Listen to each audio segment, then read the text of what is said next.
texte. Merci, monsieur Lecomte. Merci Monsieur le Président, Madame la Ministre, mes chers collègues.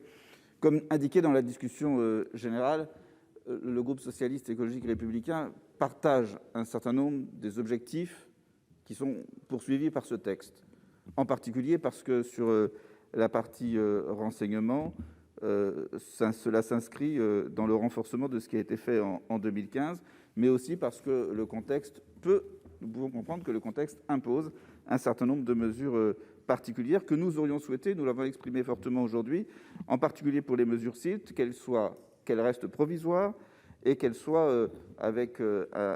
puissent permettre d'être continuées à être validées et revotées de manière régulière par le Parlement, pour que nous ne puissions pas simplement considérer que la pérennisation de mesures particulièrement intrusives pour les libertés individuelles soit pérennisée. Nous constatons aussi une absence de prise en compte de notre volonté de renforcer la DPR ou de prendre en compte un certain nombre d'éléments essentiels pourtant pour normer les échanges avec les services étrangers, alors que c'est une nécessité, ne serait-ce que pour pouvoir continuer à échanger de manière tranquille et solide avec un certain nombre de partenaires étrangers qui, eux-mêmes, ont régulé les échanges entre leurs services et les autres services. Et nous aurons des problèmes entre services européens en particulier, qui sont tous soumis aux mêmes exigences de la Cour européenne des droits de l'homme.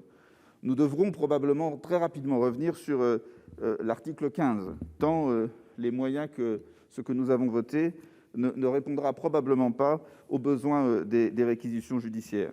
Enfin, au cours de la dernière période, nous avons vu à quel point ce débat, à force de faire voter des absents, nous ne permettons pas d'accéder dans des conditions correctes aux archives, nous ne permettons pas à la nation de pouvoir écrire son histoire, et c'est particulièrement problématique. Alors, pour tous ces éléments, mais compte tenu aussi de la gravité du moment, nous nous abstiendrons sur ce texte, tout en faisant 2 remarques complémentaires. La première, il n'y a aucune magie. N'importe quelle technologie ne remplacera pas l'engagement et les moyens humains. Et la deuxième chose, c'est que pour être certain que l'ensemble du texte s'inscrira dans notre état de droit et respecte notre loi fondamentale, le groupe socialiste, écologique et républicain saisira le Conseil constitutionnel lorsque la loi sera définitivement adoptée par le Parlement. Merci, Mme